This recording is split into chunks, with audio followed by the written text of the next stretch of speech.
우리 집 골목도 영화 같아서. 세상에 좋은 영화는 정말 많다.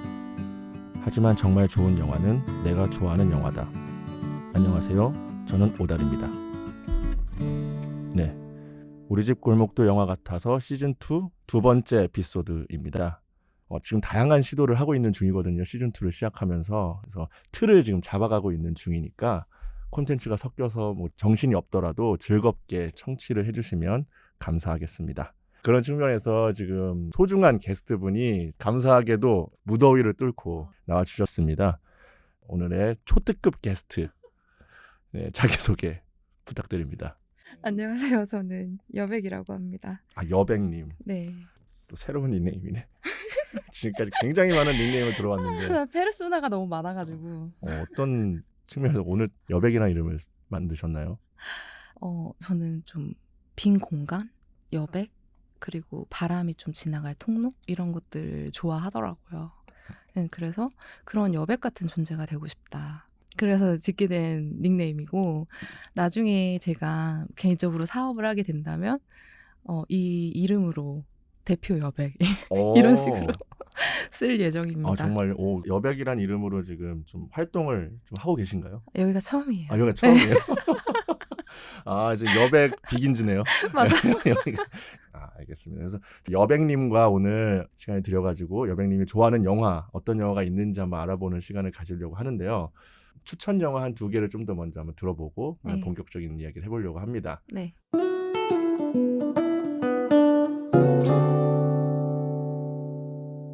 첫 번째 어떤 영화를 좋아하는 영화로 골라주셨죠? 라스트 홀리데이요. 라스트 홀리데이. 어떤 영화죠? 라스트 홀리데이는 정말 성실하게 살아가던 꿈이 많던 한 여성이 오진을 받게 돼요. 근데 이제 오진인지 모르죠. 그래서 내가 이렇게 열심히 살아왔는데 나는 잘못한 것도 없는데 왜 나한테 이런 일이 생겼는가. 평소에는 고분고분하고 그냥 넘기자라고 생각하면서 지냈던 사람인데 내가 이제 죽을 날이 얼마 안 남았는데 내가 왜 이걸 누르면서 살아야 돼? 그러면서 못했던 말들도 다 하고 본인이 평소라면 정말 쓰지 못하고 가지 못했던 곳 있잖아요. 그런 곳들에 가고 그 사람이 선택해가는 휴가에 대한 거예요. 그러니까 인생의 마지막 휴가죠. 근데 그 과정이 저는 너무너무 흥미롭고 오히려 더 자신의 꿈을 향해서 가는 계기가 된 거잖아요. 저는 그런 서사를 참 좋아합니다. 약간 대리만족인가요?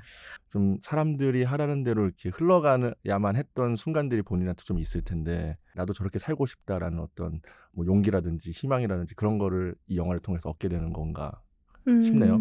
그런 것도 있고요. 저는 제 주변 지인들도 저를 굉장히 인간 F라고 하는데 네. 감정적인 그런 소모가 많다 보니까 어떨 때는 나한테 가능성이 없다라는 그런 자주적인 생각이 들 때는 가능성에 대해서 보여주는 그런 영상들 혹은 책 이런 것들이 저한테는 크게 다가오거든요. 그런 것 같아요. 그리고 배경이 겨울이란 말이에요. 그래서 약간 저는 좀 그런 게 있거든요. 겨울에 봐야 되는 영화 아니면 들어야 되는 음악 이런 것들이 있어요. 그러면 그런 것들 중에 하나가 된 거죠. 그래서 몇 번을 봐도 너무 유쾌하고 그냥 내가 어떤 서랍에 넣어놨다가 보고 싶을 때 꺼내서 보고 싶은 그런 영화예요. 좀 지칠 때 맞아 이런 서사가 있지 누구에게나. 근데 결국에는 죽을 줄 알았는데 그 삶이 내 앞에 아직 있다. 나는 건강하다라는 걸 알게 되었을 때 그 반전의 느낌도 너무 좋고요. 그리고 저는 기본적으로 해피엔딩을 좋아하는데 그냥 모든 게 행복해요. 네, 그래서 좀 힘들 때도 보고 좀 따뜻해지고 싶을 때, 좀 그냥 내가 편안하고 싶을 때, 생각날 때 이럴 때마다 종종 꺼내서 보죠. 그렇군요. 여백님께서 좋아하는 첫 번째 영화를 라스트 홀리데이를 꼽아주셨고요. 두 네. 번째 영화 어떤 영화죠? 두 번째 영화는 두 가지예요. 센가치히로의 행방불명이랑 하울의 움직이는 성이에요. 네, 이것도 정말 100번을 넘게 본 것 같습니다. 100번을 넘게 봤다고요? 네. 와, 두 영화 다. 네. 그럼 평소에 영화를 다양하게 보지 않고 딱 요것만 보고 사는 것 같네요, 지금. 맞아요. 노래를 한번 좋은 게 있으면 그것만 주구장창 들어요. 오. 그래서 제 남동생이 토할 것 같으니까 끄라고 했던 적이 있거든요. 어, 애정이기도 하지만은 네. 어떻게 보면은 집착? 광기? 약간 제가 느끼기에는 그렇거든요. 아마도 저는 좀 절제 버튼이 고장난 것 같아요. 아, 그래. 아, 병이다. 약간, 예, 왜냐면 뭔가 하나에 꽂히면 그냥 그 느낌이 좋은 거예요. 센가치로의 행방불명이랑 하울의 움직이는 성은 제가 일본어 공부를 또 이제 조금 하면서 그냥 듣는 용으로도 많이 틀어놨었어요. 그냥 직접 보지 않고 그냥 소리로만 듣는 거죠. 그때그때마다 달리 또 다가오잖아요. 그런 것도 있고. 일상으로 들어온 거네요. 그러니까 단순히 콘텐츠가 아니라 네. 일상으로 들어와서 거의 함께 삶을 살아가는 애착 영화라고 해야 될까요? 네. 애착 영화 혹은 뭐 반려 영화일 수도 있어요. 더 궁금해지는데 이 영화는 왜 좋아했는지. 아까도 말씀드렸듯이 저는 성장물을 되게 좋아해요. 그리고 좀 상상하고 망상하고 이런 걸 되게 좋아하거든요. 지금 생각하면서도 너무 사랑스럽고 영화가 영상미도 너무 좋지 않나요? 맞아요. 저는 그런 거 잘 모르지만 어쨌든 언제 봐도 뭔가 위안이 되고 여러 면에서 좋아하는 이유가 있는 것 같아요. 그렇죠. 네. 영상미 말씀하셨는데 안 그래도 최근에 이제 대한민국을 강타했던 네. 챗GPT의 지브리 사태. 네. 사람들이 지브리에 빠질 수밖에 없는 그 톤이 있는 것 같아요. 노스텔직한 그런 느낌? 아, 맞아요. 향수를 일으키는 음, 어떤 것들이 분명 있는 것 같아요. 이게 굉장히 오랜 시간 작화가 쌓여서 만들어진 그 역사거든요. 그쵸. 그래서 그것 때문에 우리는 유년기를 또 떠올리기도 하고 아름답게 다가올 수밖에 없는 것 같아요. 그 정말 순수하고 깨끗한 느낌. 태어나서 거기서 유년을 시절을 보내고 다른 지역으로 가서도 고향이 생각나듯이 그런 느낌이에요. 맞아요. 고향 생각난다는 말이 저도 음. 딱 마음에 와닿는데요. 네. 초등학교, 중학교 시절을 떠올리면은 그때 뭐 나쁜 친구들도 있었죠. 돈 뺏어가는 형들도 있었던 것 같고 동네에 술 취한 아저씨도 있었던 것 같고 한데 지금 돌아와서 그때를 떠올려 보면은 나쁜 사람들이 생각이 잘 안 나요. 지브리 영화에서도 악인이라고 특정 지을 만한 것들이 많지 않은 것 같아요. 그 사람들의 악한 부분이 있겠지만은 맞아요. 연민이 좀 더 가고 인류애적인 마음으로 영상들을 보게 되는. 맞아요. 지금 말씀하신 거 듣고 생각나는 부분이 유바바요. 유바바 되게 지독하잖아요. 그러니까요. 지독한 오너인데 자기 아들 보어에게는 얼마나 그럽니까? 물론 이제 그런 어떤 모성애가 비뚤어진 모성애가 되어서 다 많은 사람들을 힘들게 할 수도 있겠지만은 그냥 그 단편적인 모습만 보면은 참 너도 애쓴다. 아, 그쵸. 약간 그런 인간적인 마음을 좀 느끼게 하는 연출이 있는 것 같아요. 이 미야자키 하야오라는 어떤 그 세계관 안에는. 맞아요. 그래서 그런 부분들이 정말 흥미롭고 치히로는 그쪽에 엄마 아빠 때문에 가게 된 거잖아요. 그쵸. 예. 막 두려워하고 너무 작은 소녀고 그렇지만 결국 엄마 아빠를 구해내는 그런 성장기? 성장 참 좋아요. 네. 하울의 움직이는 성 역시 또 좋아하는 작품이라고. 근데 둘 중에 어쨌든 49대 51로 센가치히로가 이겼나 봐요. 네, 왜냐면 예전에는 압도적으로 하울의 움직이는 성이 이겼을 거예요. 정말요? 네, 오. 왜냐면 저는 그 소피라는 한 사람의 한결같은 마음, 뜬금없이 황야의 마녀에게 마법에 걸려서 하루아침에 할머니가 되고, 근데 그럼에도 불구하고 하울에 대한 사랑을 지키는 게 멋있어 보였거든요. 하울이 아름답고 마법의 능력이 있고 하지만 되게 과격한 말로 말씀을 드리자면 애새끼입니다. 맞아요, 맞아요. 진짜 예. 애새끼예요. 지금 누구를 겨냥하고 말하는 건가요? 지금 아닙니다. 그 새끼들. 그 예전에는 이거를 보지 못했어요. 예를 들면 자기 머리 염색하겠다고 아주 엉망이 되어 있잖아요. 그래서 그거를 소피가 치우니까 얼마나 난리를 칩니까. 이제 아름답지 않으면 살 가치가 없다. 그러면서 녹아들잖아요. 결론은 소피가 화병으로 죽는 사람은 없다. 냅둬라. 이러면서 두게 된단 말이에요. 네. 저는 소피의 그런 강함이 좋았어요. 음. 그 사랑을 하는 사람은 내력이 생길 수밖에 없거든요. 그래서 그 소피를 저는 되게 동경하고 좋아했던 것 같아요. 근데 지금 이제 돌아보면 등짝 스매싱 한번 갈겨주고 싶어요. 옆에서 그 허수아비 있잖아요. 아시죠? 네. 제가 봤을 땐 그 허수아비가 정말 찐입니다. 그쵸. 소피가 올 때 옆에서 우산 받쳐주거든요. 하울은 뭐 하는지도 모릅니다. 뭘 하고 있는지. 또 다른 기감을 주는 영화가 됐네요. 맞아요. 그리고 그 결말에 대해서 희망을 품는 거는 이제 하울이 약간 죽은 것처럼 있다가 살아나거든요, 마지막에. 근데 무거워 이랬더니 소피가 원래 마음은 무거운 거야 이런 대사를 해요. 심장이 생긴 하울은 그래도 사랑에 대해서 이전처럼 그렇게 망나니 같은 태도가 아니라 좀 책임감 있는 태도를 갖게 되지 않았을까? 그 여정에 소피라는 인물이 도움이 됐다면 사랑이라는 것과 하울 사이에 다리 놓는 역할을 한 게 아닐까라는 생각을 해요. 그래서 나쁘진 않을 것이다 라고 바랍니다. 미래를 그려본다면 네. 오히려 소피의 성장물이라기보다는 하울의 성장물로 맞아요. 마무리되길 기원하는 마음으로. 맞아요. 네. 그렇군요. 근데 진짜 사실 우열을 가리기가 힘들어요. 51대 49 이런 식으로 우열을 가리기 힘든 내 인생 애니메이션. 두 가지죠. 그렇군요. 네. 여백님께서 네. 자신이 좋아하는 영화 두 편을 먼저 소개를 해주셨는데 깊이 있게 좀 얘기하고 싶은 영화를 골라오신 영화가 따로 있단 말이죠. 네. 어떤 영화죠? 일하는 세포라는 영화입니다. 일하는 세포라는 영화입니다. 일하는 세포라는 영화 넷플릭스에서 지나가면서 한번 썸네일로 본 적은 있지만 클릭해볼 생각은 없었거든요. 하지만 왜죠? 뭐랄까 이제 일본 코믹스를 영화했을 때 벌어지는 대참사들을 많이 봐왔기 때문에 또 실패 가능성도 있지 않을까라는 생각에 선뜻 클릭하지 못했지만 오늘 또 여백님께서 골라주셨기 때문에 한번 보고 왔습니다. 그래서 오늘 일하는 세포에 대해서 한번 얘기를 시작을 해보도록 하겠습니다.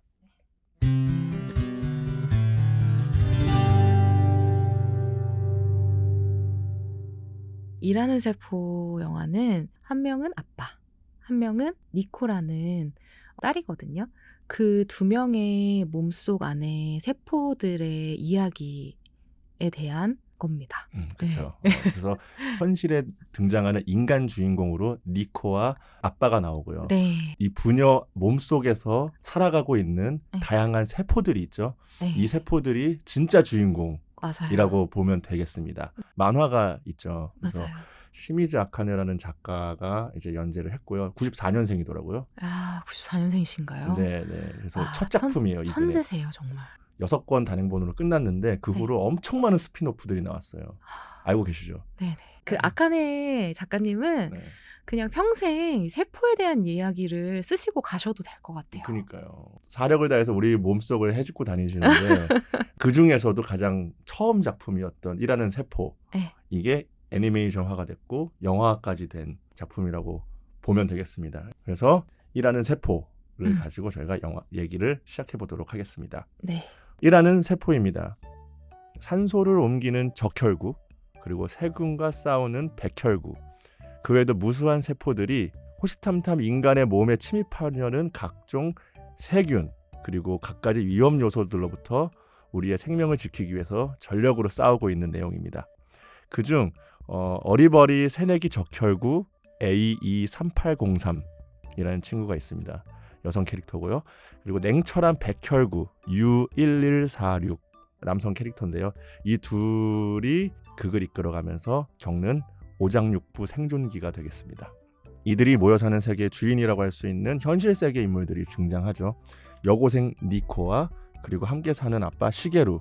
사춘기 소녀의 어떤 달달함과 몸 관리를 제대로 안 하는 아빠의 현실이 세포들에게 어떤 영향을 끼치는지, 그리고 세포 세계의 변화가 인간에겐 또 어떤 영향을 끼치는지, 이런 생물학적 사실을 바탕으로 애니메틱한 상상력을 표현한 작품이라고 보면 되겠습니다. 이 영화에 대해서 한번 얘기를 해볼 텐데, 영화를 처음 언제 보셨어요? 이 영화를? 어느 순간 넷플릭스에 일하는 세포 영화가 뜬 거예요. 그래서 애니메이션을 좋아하는 사람으로서 아니 일하는 세포 영화가 이러면서 이건 봐야 돼 이러면서 너무 궁금하기도 하고 어떻게 표현했을까 봤는데 너무 좋은 거예요. 그래서 다시 한번 봐야지 하면서 덮어두고 있었는데 이제 오달님이 말씀하시고 나서 진지하게 좀 집중해서 봐야겠다 하고 봤거든요. 정말 감동이었어요. 사실 저도 너무 재밌게 봤어요. 이게 유치하거든요. 예.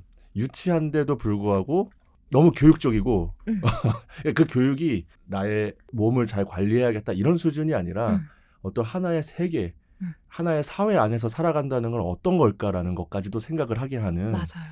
다양한 얘기를 할 수 있는 영화구나라는 걸 느껴서 전체 관람가이기도 하고 많은 사람들이 봤으면 좋겠다는 생각을 했습니다. 맞습니다. 여러 가지 장면들이 있는데 그중에서 여백님께서 어떤 장면들이 마음에 남았는지 한 장면씩 한번 들어볼게요. 첫 번째 장면 어떤 장면이죠? 적혈구가 되게 어리버리하잖아요. 산소를 운반해서 겨우겨우 폐에 왔는데 열어보니 세균이었던 거예요. 세균이요. 걔를 공략하고 들어갔던 거죠. 맞아요. 네. 백혈구가 갑자기 혈관을 뚫고 들어옵니다. 그게 백혈구의 능력이라고 얘기를 하면서 정말 히어로처럼 등장을 해요. 그래서 이 세균을 유인을 하는데 기관지로 가요. 이 세균을 내쫓는 아주 지혜로운 선택을 하거든요. 피를 보지 않고 그렇죠. 그냥 그대로 내쫓는다. 그게 재채기 1호로 발사가 되는데 거기 로켓에 재채기 2로 딱 써 있잖아요. 이게 애니메이션을 먼저 봤기 때문에 재채기 1호 발사가 되는 거를 이미 알고 있었지만 영화에서 주는 느낌은 또 다르게 너무 좋았고요. 그리고 이 재채기를 일본어로 쿠샴이라고 하잖아요. 이걸 보고 나서부터 제가 재채기를 가끔 할 때 쿠샴이 1호 재채기를 하고 나서 말하는 건가요? 아니면 아니 속으로 생각하죠. 이제 나간다. 나올 것 같으면 쿠샴이 1호다. 그렇군요. 네. 그 장면이 인상이 깊었군요. 네, 그 장면을 되게 제가 좋아하는 장면이에요. 저는 제 삶에 조금 적용되는 부분이 많을수록 더 재미를 많이 느끼는 것 같아요. 그러니까요. 예. 그럴 것 같아요. 병원에서 근무를 하시니까 뭐 다른 사람에 비해서는 친숙하다? 네, 그리고 일을 할 때 제가 다른 과에 대해서도 공부를 해야 될 때가 있어요. 그럴 때 이제 저의 그런 지적 욕구들, 이거를 굉장히 일하는 세포가 엄청 자극을 해줬어요. 그리고 이 세포들에 대해서 막 나오잖아요. 세포를 찾아봤을 때 기가 막히게 아카네 작가님이 잘 그러니까요. 발현을 하셨다. 맞아요. 그러니까 외형도 외형이고 캐릭터 설정, 백혈구가 갖고 있는 어떤 사나운 모습, 네. T세포와 뭐 NK세포가 서로 아웅될 수밖에 없는 기능의 차이, 네. 이런 것들이 캐릭터에 굉장히 잘 묻어 있어가지고 네. 우리 몸 안에서 어떻게 기능할지가 상상이 되는 거예요. 네, 그렇죠. 영화상에서 재미있던 아이디어가 또 뭐 있었을까요? 영화 보기 전에 애니메이션 볼 때부터 제 마음속에 항상 맴돌던 게 있어요. 그 혈소판 아이들. 혈소판 아이들. 왜냐면 제가 혈소판 수치가 늘 좀 낮게 나와요. 나는 왜 혈소판 수치가 항상 이렇게 낮게 나오지? 그런 그냥 생각만 하고 있었는데 애니메이션을 보고 나서 억울해지는 거예요. 나한테 저렇게 귀여운 애들이 부족하다고? 혈소판이 귀엽다고 말할 수 있을까요? 어느 누가 우리가 이 영화를 보지 않았다면 네. 야, 혈소판이 귀여워 이런 말을 어떻게 공감하겠어요. 정말 아기들이잖아요. 아기들 너무 귀여운 아이들인데 얘네들이 진짜 중요하거든요. 니코 헤모글로빈 수치 검사한 게 쓱 지나가거든요. 근데 거기에 굉장히 많이 떨어져 있어요. 맞아요. 혈소판 수치가 떨어져 있고 멍이 되게 잘 들거든요. 그래서 저도 멍이 되게 평소에 잘 드는 체질이고 그래서 그럼 혈소판 수치를 높이려면 어떻게 해야 되지? 먹는 것도 가공식품이나 혹은 저한테 지연성 알러지 있는 식품들이 있거든요. 있는 거 알면서도 무시하고 있었는데 멀리 하면서 지내다 보니까 몸이 좀 많이 달라지는 게 느껴지고 그래서 일하는 세포 자체가 내 삶에 되게 중요한 시점에 와서 네.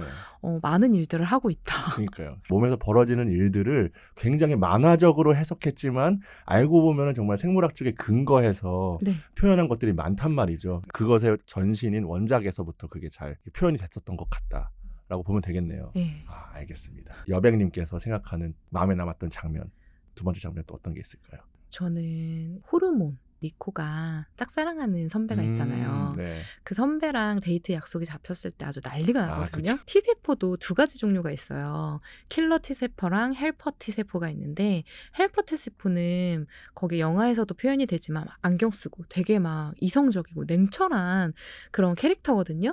근데 이제 도파민, 엔돌핀 막 난리 나고 휩쓸 때는 헬퍼 T세포도 감당이 이제 안 되죠. 감당이 안 되는 네, 거예요. 맞아요. 내가 왜 이러고 있지? 그러면서 네. 막 같이 춤을 춰. 네, 맞아요. 그 정도로 이제 호르몬이 우리 몸에서 역할을 하는 거? 그거에 대한 묘사를 되게 너무 흥겹고 재밌고 그 장면이 되게 또 인상 깊었어요. 그쵸. 네. 그래서 제가 이게 유미의 세포들과 어떻게 다를까를 좀 고심히 봤거든요. 저 네. 유미의 세포들이라는 작품도 되게 좋아하는데 네. 확연히 달라요. 유미의 세포들은 어떤 정신적인 세포들을 좀 많이 표현한 반면에 일하는 세포 같은 경우는 실제 존재하는 세포들을 뭐 표현을 해냈단 말이죠. 네. 근데 유일하게 겹치는 게 이 장면이었던 것 같아요. 니코가 선배랑 데이트 약속을 잡았을 때 삼바 브라질 사람들이 나오면서 다다다다다다 하늘로 뭐 워터밤처럼 그쵸. 세로토닌, 도파민이 막 꽉 솟아오르잖아요. 그렇죠. 감정 세포든 실제 세포든 두근거리는 마음을 표현하는 데 있어서 똑같구나 라는 생각을 하게 됐어요. 그건 호르몬이 이제 터졌을 때 그런 축제가 생기는 거잖아요. 맞아요. 그래서 이 호르몬이라는 게 인간에게 있어서 얼마나 중요한가. 또 이제 세포들이 일하는 거는 호르몬의 신호나 그런 전달이나 이런 문제도 있는 거니까. 그래서 호르몬, 세포, 몸을 이루고 있는 이런 것들이 정말 하나도 연관되지 않은 게 없다. 맞아요. 네, 너무 흥미로운 부분이죠. 초반에는 좀 세포들의 재미있는 모습들, 귀여운 모습들, 유쾌하게 극이 흘러가다가 그 후반에는 병력이죠. 니코의 어머니가 안 계신 이유도 사실 같은 병으로 돌아가셨다는 것처럼 이제 예감되게 그려지는데 네. 혈액암이죠, 말하자면. 네. 이제 그 병을 앓게 되면서 몸에서 어떻게 반응하게 되고 이거를 극복하기 위해서 몸 안에서 혹은 또 몸 밖에서는 어떻게 헤쳐나가야 되는지를 좀 보여주는 내용이 이제 후반부를 이제 자리하고 있죠. 유전력 얘기하셔가지고 초반에 봤을 때는 이 니코 세포랑 아빠 세포랑 바뀐 줄 알았어요. 아빠 그 생활 습관이 나오잖아요. 그쵸, 그쵸. 예. 술 마셔, 담배 펴. 그 술 마시고 나서 집에 와서도 전혀 이제 움직임 없이 그런 생활 습관에 이제 혈관들이 다 LDL 죽어나요. 막 쓰레기 던져놓고 막 혈관 좁아져 있고. 맞아요. 완전 거기 극한 현장이잖아요. 노동 강도가. 그쵸. 생활 습관이 이런 아빠가 병에 걸려야 되는 게 맞는 게 아닌가? 라는 의문이 생기잖아요. 근데 또 유전이라는 거는 무시하기가 힘들고 그렇다고 해서 나는 뭐 유전력이 없고 담배 피고 술 마시고 생활 습관 이렇게 해도 병 하나도 안 걸린다라고 해서 너무 방종하면 안 된다는 거죠. 그쵸. 내 몸 안에서는 이런 일들이 일어나고 맞아요. 있다. 그래서 거기서 느끼는 게 또 되게 컸던 것 같아요. 맞아요. 우리가 담배 팩에 보면은 이래도 흡연하시겠습니까? 하고서 폐가 막 문드러진 사진들이 붙어 있잖아요. 네. 저는 이것보다 네. 일하는 세포를 보는 게 훨씬 더 사람들한테 경각심을 일으킬 수 있다. 왜냐면은 산소를 옮기는 적혈구들이 일을 할 수가 없어가지고 죽어가고 막 이러는 모습들을 보면서 얘네들을 괴롭히고 있을 수도 있겠구나. 어떤 임무를 해야 되는데 이 임무를 내가 못하게 막고 있을 수도 있겠구나. 그래서 그 임무가 제대로 되지 못하면 내가 어떻게 될지 모르는구나. 그것까지도 이제 생각을 하게 하는. 굉장히 생각의 흐름이 저랑 비슷하시네. N들이 그럴 거예요 아마. S들은 이게 인간이냐 이게 이럴 텐데. 근데 진짜 근데 이거 보면은 경각심이 들 수밖에 없어요. 맞아요. 그래서 저는 정말 너무너무 위대한 나왔다. 위대한 위대한 대단한 영화다. 작품이라고. 마지막으로 그러면은 네. 마음에 남았던 장면이 있다면 또 뭐가 있을까요? NK세포랑 킬러 T세포가 서로 대치하잖아요. NK세포는 킬러 T세포 대장한테 너네는 같이 움직일 수밖에 없지만 나는 혼자 다 처치할 수 있다. 이렇게 얘기를 하고 킬러 T세포는 NK세포한테 나르시시스트다라고 표현을 하는데 이것도 되게 이 세포의 특성을 잘 잡아낸 것 같고 결국에는 장렬하게 전사하잖아요. 그때 NK세포가 같이 일하는 것도 때로는 괜찮네 라고 얘기를 하고 킬러 T세포는 NK세포의 죽음을 되게 안타까워하면서 나는 너가 항상 부러웠다. 같은 편으로 이 몸이 유지가 되도록 사명을 다하는 거잖아요. 눈에 보이진 않지만 일어나는 일인 이거에 대해서 되게 경외감이 들었고 여기서 배울 점이 많다. 사실 초반부터 아웅다웅 되는 캐릭터는 마지막에 아름답게 화해를 하는 그런 플로우가 네. 있거든요. 네. 야, 이거는 당연한 수순이었지만 암세포를 향해서 같이 싸우다가 죽으면서 서로한테 건네는 말이 당신에 대한 경외심이 있었다는 건데 이게 우리가 세상을 유지하게 하는 한 가지 힌트인 것 같기는 해요. 그러니까 각자의 역할이 다 다르고 능력도 다 다르지만 어쨌든 공동의 선을 향해서 가고 있는 거는 맞는 것 같거든요. 때로는 시샘도 나오고, 왜냐하면 나하고 다르기 때문에. 그럴 때도 있는데 결국은 서로에 대한 감사, 당신의 역할과 일에 대한 어떤 인정, 이런 것들이 이루어졌기 때문에 그 아름다운 공동체를 만들 수 있었던 게 아닐까.